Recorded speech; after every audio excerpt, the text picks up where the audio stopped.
یہ میرے خیال میں اس وقت کی ایک بڑی اہم ضرورت بھی ہے کہ ہم نوجوان آوازوں کو سنیں، دیکھیں کہ ہمارا آج کا نوجوان کیا خواب سجا کر بیٹھا ہوا ہے، اس کے دل میں کیا تھا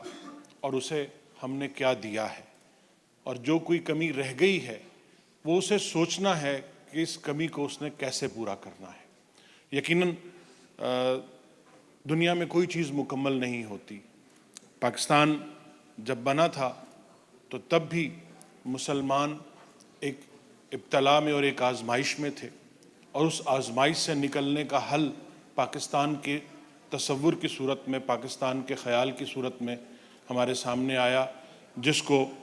اس وقت بھی جانوں کا نذرانہ دے کر اور سازشوں کا مقابلہ کر کر پایہ تکمیل تک اس خواب کو پہنچایا گیا۔ اور پاکستان بننے کے بعد بھی وہ جو دشمنوں کی سازشیں تھیں اور ان کی چالیں تھیں وہ اسی طرح جاری رہیں، اور ہر قدم پر یہ کوشش کی گئی کہ اس نوزائیدہ مملکت کو، اس کے قدموں کو ڈگمگایا جائے، اور مسلمانوں کا یہ جو یقین ہے کہ ہم ایک الگ ملک کے طور پر، ایک الگ اینٹی کے طور پر سروائیو کر سکتے ہیں، زندہ رہ سکتے ہیں، اس یقین کو ختم کیا جائے۔ اور تمام وسائل بھی بروئے کار لائے گئے، لیکن اس کے باوجود میں سمجھتا ہوں کہ اتنی سازشوں کا مقابلہ کرتے ہوئے بھی ہم نے 75-76 سال گزار دیے، اور الحمدللہ آج بھی پاکستان دنیا کے نقشے پر ایک آزاد، خود مختار اور ایک ایٹمی طاقت کے طور پر دنیا کے نقشے پر موجود ہے۔ یہ کوئی کم اچیومنٹ نہیں ہے۔ تو یقیناً جو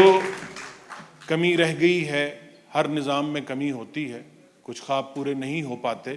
تو ان خوابوں کا پورا نہ ہونا اس بات کی دلیل ہوتی ہے کہ ابھی سفر باقی ہے، اور ابھی یہ خواب جو ہیں یہ ہمارے آنے والی نسلیں یہ پورے کریں گی۔ 100 بار بھی گر نام پہ وارے گئے تیرے، 100 بار بھی گر نام پہ وارے گئے تیرے،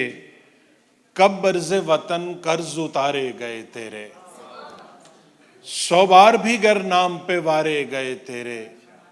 کب برز وطن قرض اتارے گئے تیرے۔ اجداد نے جاں ہار دی گھر بار لٹایا، اجداد نے جاں ہار دی گھر بار لٹایا، اے دیس مگر خواب نہ ہارے گئے تیرے۔